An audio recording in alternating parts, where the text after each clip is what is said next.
Salut à vous, bande de petits tentacules, bienvenue dans cette émission du dimanche. On va aller un petit peu dans tous les sens bric-à-brac, quelques sujets. Mais on va commencer par Tintin, le drama entre Mathieu et moi, où on n'est pas d'accord depuis 6 mois à propos de Historia. Et je dois bien admettre, après pas mal de parties et essayer de faire le tour des mécaniques et des possibilités du jeu, je dois un peu reconnaître que Mathieu avait raison. Bon, ça m'écorche un peu de devoir l'admettre, mais voilà, je l'admets publiquement. À savoir qu'effectivement, dans Historia, on joue des animaux. Il y a un aspect très La Fontaine au sens où les animaux symbolisent certaines choses, mais on va le dire clairement, le jeu ne l'exploite pas correctement. Voilà, on n'est pas, tiens, on va rester chez le même éditeur, ça en fâchera personne. De toute façon, je reçois jamais d'espèces, donc fâchons les gens en fait. Genlab Alpha, et ben en fait là, pareil, tu joues des animaux anthropomorphes et tu le sens méchamment que tu joues des animaux anthropomorphes. Dans Historia, il y a quand même vachement un aspect skin. Voilà, on y a joué, j'ai même plus compté, mais on y a joué pas mal de fois. Et c'est vrai que les joueurs, ils l'ont pas trop senti. Enfin, ils l'ont senti parce qu'ils déconnaient avec, parce qu'ils incarnaient le truc. Mais le jeu ne t'aide pas à l'incarner et n'amène pas réellement de différence. Je mets un petit bémol à savoir que c'est un sujet qui est traité justement au tout début de l'ouvrage, mais qui est justement traité en mode, vous pouvez aller par là si vous voulez MJ, mais attention, ça peut être un peu hardcore, et il faut en parler avec vos joueurs et vous mettre d'accord avant, et nous on va pas le développer. Par exemple, la question du quid quand voilà, quand quelqu'un qui joue un personnage cochon, il va manger du jambon.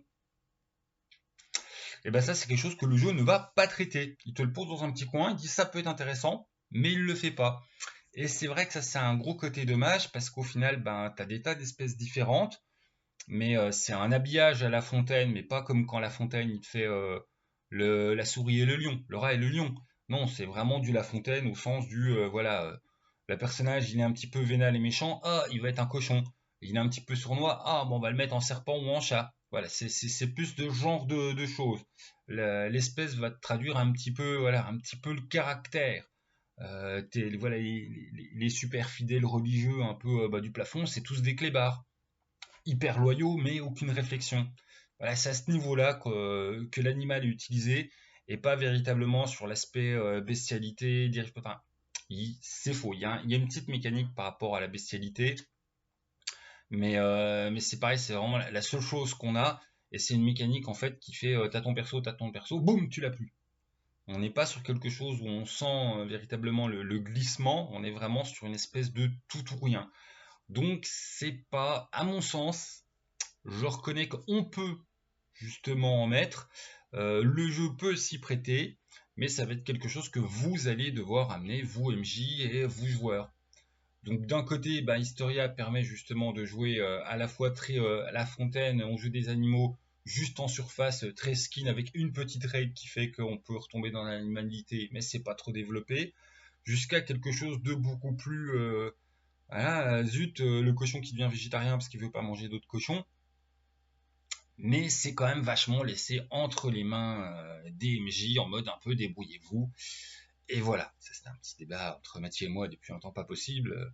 Je dis non, mais si, il y a moyen de faire des choses. Il me dit oui, mais n'empêche que là, dans l'état actuel des choses par rapport à juste ce qui est fourni du livre de base, ça reste très superficiel. Et je dois bien admettre que oui, il a raison.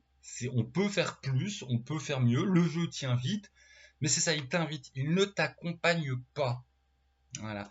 Et ça va être à peu près le même bilan pour la narration partagée. Il y a des chemins, il y a des petites mécaniques qui sont données, quelquefois qui peuvent même être questionnables au sens où, en fait, hop, narration partagée, dedans, ça va être, tu fixes un objectif, de la narration partagée, tes joueurs vont devoir régler ça en un jet. Enfin, un jet, c'est une tentative, et en fait, chaque tentative se paye en points de vie.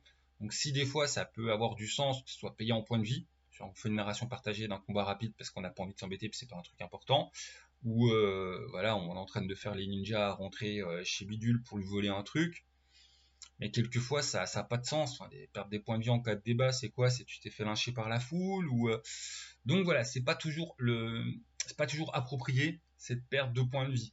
N'empêche que ça reste une belle tentative et ça reste, je pense, une voie ouverte sur comment mettre de la narration partagée dans du DDesque, tout simplement.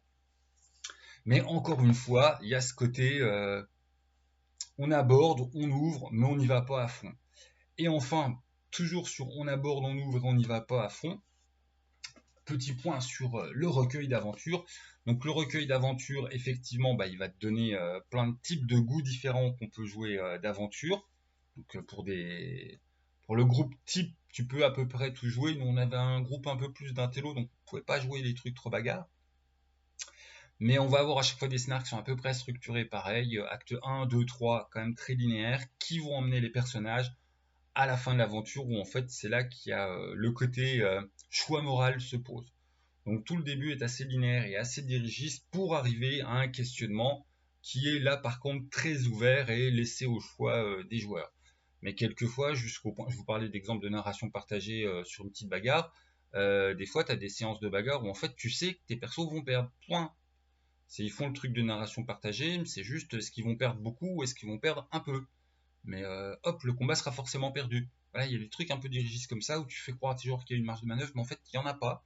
Parce que c'est fait pour t'amener jusqu'à un moment précis, prévu par l'histoire, où là par contre on leur lâche la bride et puis ils sont maîtres de leur destin, ils sont maîtres de leur choix. Donc par rapport il y a des tas de choses, mais c'est pas encore assez développé. J'espère que l'OG et le Gate va pas mettre un frein à la prod d'Historia, parce qu'en fait Historia a un background très riche et il y a 2 aventures là-dedans qui commencent une grosse campagne, mais il n'y a pas la fin. Et là tu sens bien que c'est une campagne qui va aller taper justement dans les éléments background secrets de l'univers, mais c'est ça, t'as pas la fin. Ça c'est très frustrant. Ça peut avoir justement ce côté très bien du on te montre le chemin et puis après MJ tu construis tout ce que tu veux, parce que oui, tu as les 2 scénarios de départ et puis après libre à toi d'aller où tu veux, tout comme ça peut être frustrant sur le côté ouais, enfin il y a des trucs par rapport aux faux prophètes qui sont pris dans la prophétie des ossements, qui sont rien, que le mal arrive, mais il te manque quand même beaucoup d'éléments. Donc Historia, moi je ne regrette pas, hein, ça reste vraiment un gros coup de cœur, mais c'est vrai que ça a besoin d'investissement de la part des MJ et des joueurs pour devenir vraiment leur jeu. Investissement aussi bien en petite bidouille de règles que de quel type d'Historia on va jouer par rapport à l'animalité. Est-ce que ça reste un skin voilà, qui va juste nous donner des modifs de carac, de machin, puis en fait, voilà, qu'on soit un rat, un lapro, ça a peu d'importance. Ou est-ce que vous allez vraiment beaucoup l'incarner? Et ça va dépendre de vous. Parce que par exemple, dans les aventures, c'est pas trop incarné, en fait. Voilà, c'est pas trop incarné. Et puis, il y a tout le côté, qu'est-ce qu'on va construire l'univers? Ça va dépendre de vous. La narration partagée, voilà, on l'approfondit ou on la laisse de côté, ça va dépendre de vous. Vraiment, c'est un gros côté, en fait, bien boîte à outils quand c'est pas en fait forcément la première image qu'on a d'Historia. Et c'est un jeu voilà qui j'espère qui aura de la sortie en Italie et que ça sera un jour traduit chez nous, parce que ne serait-ce par exemple la fin de la campagne officielle, qu'il y a plein de choses qui sont teasées, des petits indices à droite à gauche, mais t'as pas le vrai poteau rose qui t'est révélé, t'as pas. Alors bon, pour certains comme moi c'est un peu frustration, pour d'autres ils s'en moquent, voilà, ils ont le début de la pente et puis après ils vont faire ce qu'ils veulent avec leur jeu, puis ils vont se l'approprier. Donc voilà, c'est des petits bémols, ça ne discrédite pas du tout Historia, mais c'est le spécifique quand même pour une catégorie de joueurs et une catégorie de MJ, ceux quand même s'emparer d'un truc et tout le mettre à leur sauce, l'assaisonner, le bidouiller pour faire leur jeu. Voilà. Sinon, deuxième point, merci les tipeurs. Voilà, j'ai encore gagné quelques petits tipeurs. Donc merci les gens, voilà, c'est cool. Merci. Sans rapport avec les tipeurs, mais toujours sur les événementiels de la chaîne, hein, il y a toujours le concours qui est ouvert. Donc, pour l'instant, on a 2 participants. Attention, un setting de DD et puis du château Frankenstein. Et puis voilà, donc si vous avez du petit scénario, du cadre de jeu, partagez-les donc. Il y a un Mutonière 0 à gagner. Pour l'instant, il y a un des 2 participants qui l'a déjà, qui a dit non, mais c'est bon, moi je l'ai déjà. Donc pour l'instant, Mutonière 0, c'est pour l'auteur du setting DD. C'est obligatoire, il n'y aura même pas de vote. Et puis voilà, mais si ça vous intéresse. Ensuite, le petit point sur l'OGL Gate. Voilà, ouais, Wizard of the Coast c'est un petit peu calmé. On va voir ce qu'il en est. Hein. Ils ont pas, on n'a pas eu au final les véritables changements. Ils n'ont pas dit qu'ils allaient rien changer. Donc, on verra. J'ai vu quelques fois que je me faisais traiter d'hystérique à droite et à gauche. Ouais, peut-être, n'empêche que je m'en moque, c'est grâce à des hystériques que moi, bon, surtout grâce aux hystériques ricains, que n'empêche qu'il y a eu un mouvement de fond, puis que Wizard of the Coast ne nous l'a pas pondu, c'est au GL 1.1. Donc, merci les hystériques, hein, voilà, c'est tout. Hein. D'ailleurs, oui, hein, c'est sympa de se faire se manger des petits hystériques à droite et à gauche, mais les retourneurs de veste, on en parle beaucoup moins. Hein. Donc voilà, je vais me l'approprier puis en faire mon titre de gloire. Oui, j'ai été un gros hystérique sur cette histoire de OGL. N'empêche que ben voilà, c'est grâce aux hystéros qu'il y a eu des choses de faites. Donc sur le coup, sans regret, sans regret, clairement. Ensuite, si dans les impacts justement le jeu, bah, c'est bien gentil de faire son hystérique, mais du coup, bah, faut être raccord avec soi-même. Donc j'avais un truc qui était quasiment fini, qui devait sortir en mi-février en mode justement bah, pour DD5. Je vous cache pas que du coup ça a été, bah, va falloir changer de moteur de jeu.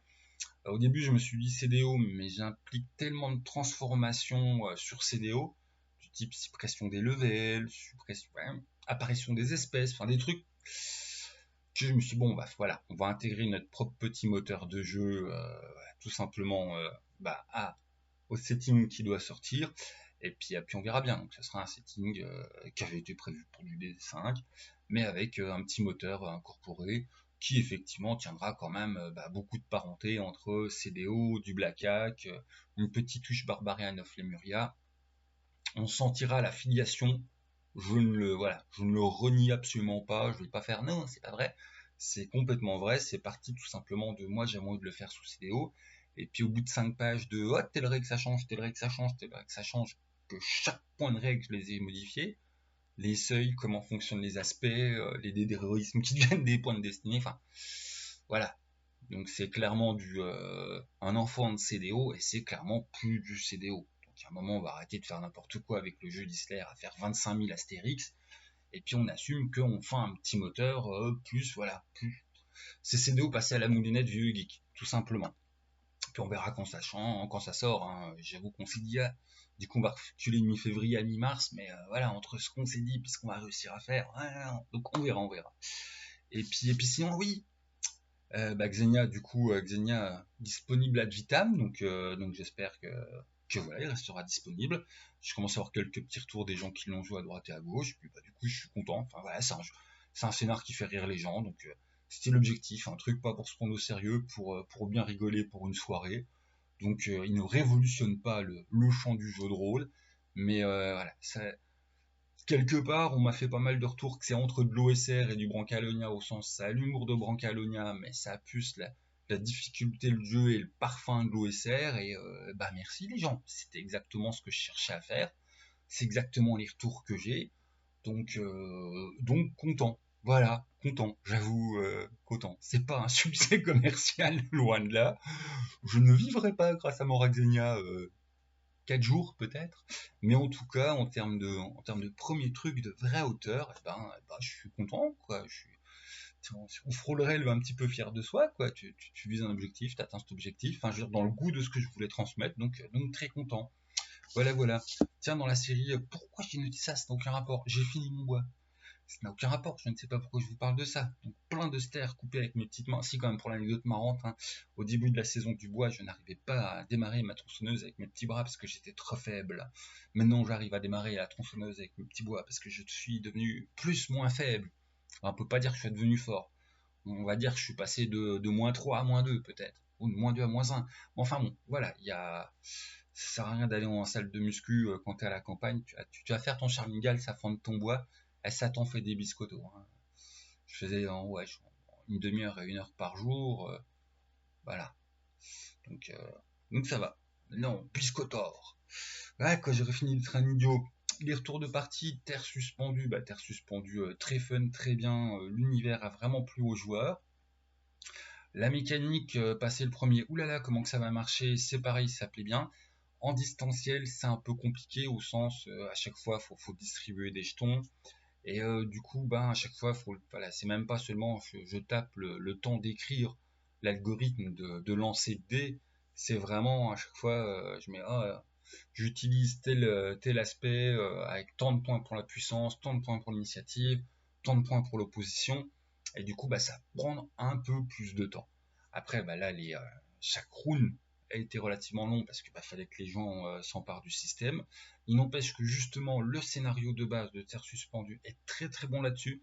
C'est-à-dire, à sa lecture, tu as envie de dire, mais c'est qu'une situation de base, mais en fait, il est très très bien. C'est vraiment l'exemple même de c'est quoi un bon scénar d'intro, au sens, une histoire qui utilise du background sans trop en faire, qui propose une aventure qui est jouable en un soir, que bah, tes joueurs au moins ils peuvent commencer et finir, ça aussi c'est très appréciable, et ça te donne l'occasion de commencer pas mal, presque in medias res de scènes d'action, où bah voilà, on a théorisé le comment que ça marche, le système, allez hop on essaye.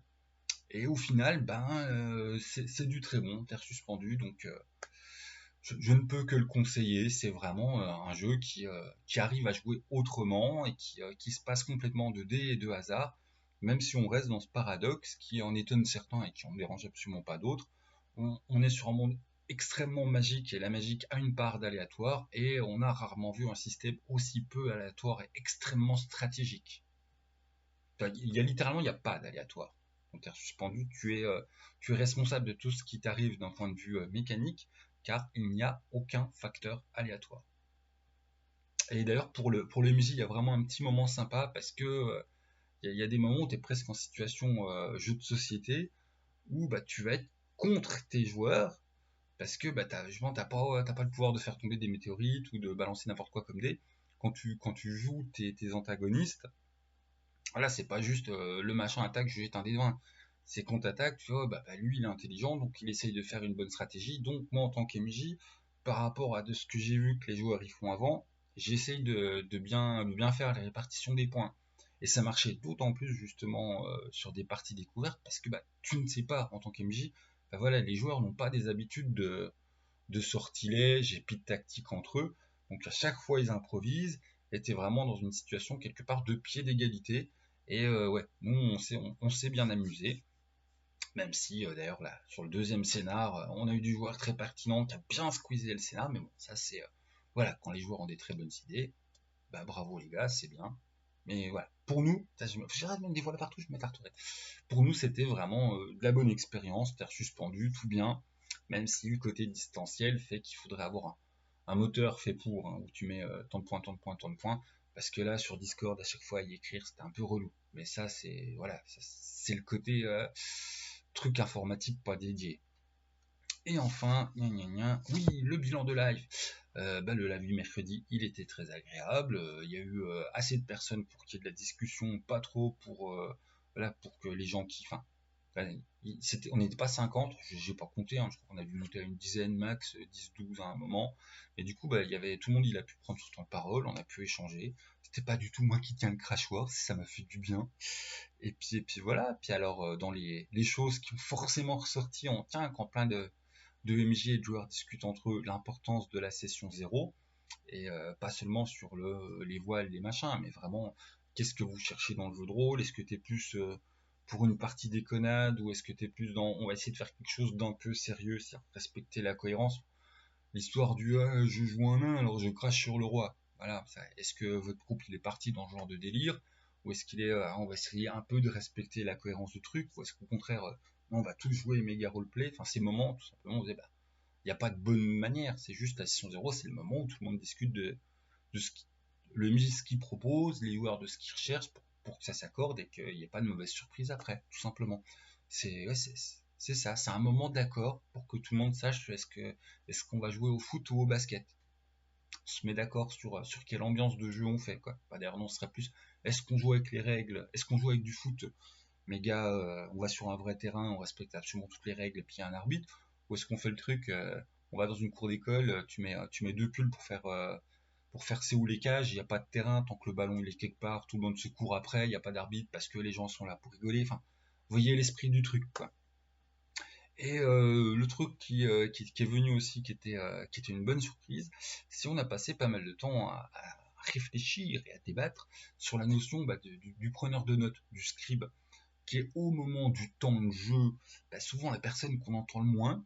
Puis c'est souvent des gens un peu plus sur le retrait, un peu plus effacés. Ils font oui, ok, c'est moi qui écris, mais que bah, en fait sur le long terme, ça devient les gens peut-être les plus importants, tout simplement parce que oui, sur le tout de suite, il y a le MJ qui a apporté un immense boulot. T'as les joueurs bien investis qui font avancer l'aventure.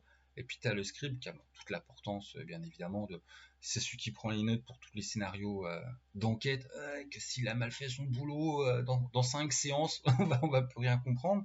Mais c'est pas là-dessus qu'on est parti, en fait, c'est vraiment sur le côté, quand 5 ans plus tard, tu ressors tes notes, le scribe, c'est celui qui va porter l'âme de ce qui reste de la partie, c'est le porteur de mémoire. Et si au moment du temps de jeu, son rôle est beaucoup plus effacé, sur le temps long, c'est ça, c'est celui qui aura construit le temps de mémoire du groupe. Et voilà, ça nous semblait intéressant. Et c'est pas une place en fait qui est souvent discutée. Voilà, on parle des joueurs passifs, des joueurs actifs, des joueurs proactifs, des tel type de MJ, et on parle rarement en fait de cette importance que peut avoir le scribe, et pas en preneur de notes pour j'ai bien noté les indices pour l'enquête, j'ai bien noté les noms de PNJ, même si en fait ça vient de là, hein, mais vraiment sur le côté tiens, machin, il nous ressort nos notes de tel jeu d'Yapel Burette, il avait fait un beau travail en plus où après les prises de notes, il a écrit ça et mis en forme, et au final, on a le roman texte de nos aventures d'il y a 5-10 ans, et tous ceux qui l'ont vécu, ce côté, hop, on retrouve ça, ils ont eu des bien beaux souvenirs, bien plus que j'ai une vieille fiche de perso dégueu avec trois notes et demie. Voilà, ça inscrit la mémoire, donc voilà. C'était notre petit moment, on va finir la vidéo là-dessus. Voilà. Grâce soit rendue à tous les scripts de tous les groupes, parce que, l'air de rien, vous êtes les porteurs et vous êtes ceux qui inscrivez la mémoire de nos aventures sur le papier et qui nous permettent ces moments de Madeleine de Proust qui reviennent des années plus tard. Et puis voilà. Merci à tous les scripts de la passion du jeu de rôle. Et puis voilà. Donc spécial dédicace à tous les scripts de toutes les tables de jeu. Vous êtes importants. C'est pas parce qu'on vous entend moins à table gueuler comme des veaux, comme certains joueurs. Moi, je suis un joueur gueuleur comme un veau, donc je vais pas. Voilà. Mais voilà. Avoir un script, bah, c'est vraiment essentiel sur le plaisir du long terme. Donc ouais. Les scripts, c'est important. Et puis après, on pourrait épiloguer sur comment on choisit le script, machin. C'est facile, faut que le script soit volontaire. S'il n'est pas volontaire, il faut un partage du travail, parce que sinon, il y en a un qui se tape tout ton truc. Puis il faut bien avoir conscience de l'importance de la chose, sinon c'est un des premiers trucs qui tombe en désuétude, la prise de notes. Voilà, parce que les joueurs ont la flemme, et puis que le MJ a autre chose à foutre de en plus faire la synthèse de ce qui s'est passé. Ça, j'oserais dire, quand tu fais le rapport travail joueur, travail MJ, le MJ en a tellement tant que c'est clairement pas à lui de se taper les synthèses de notes et puis tout ça. On ne demande pas grand chose aux joueurs par rapport au MJ. Donc voilà, ça leur est un petit peu. Voilà, c'est à eux que ça échoue. Puis Steve Fanfan nous a fait aussi pas mal de bonnes remarques sur le côté. On en parle rarement, mais à quel point en fait c'est plus exigeant pour des joueurs le distanciel que le présentiel. Il y a un côté plus à la cool, machin, caméra, mais en fait, si tu veux bien t'immerger, pour que ce soit bien immersif, bien t'immerger dans la partie, il y a besoin de plus d'efforts quand tu es un joueur de distanciel qu'un joueur de présentiel. Mais bon, on va se garder ça sur le coup d'une prochaine fois. Et puis voilà. Donc bon dimanche à tous, jouez bien, tout ça, et bonne semaine. Et puis voilà, quoi.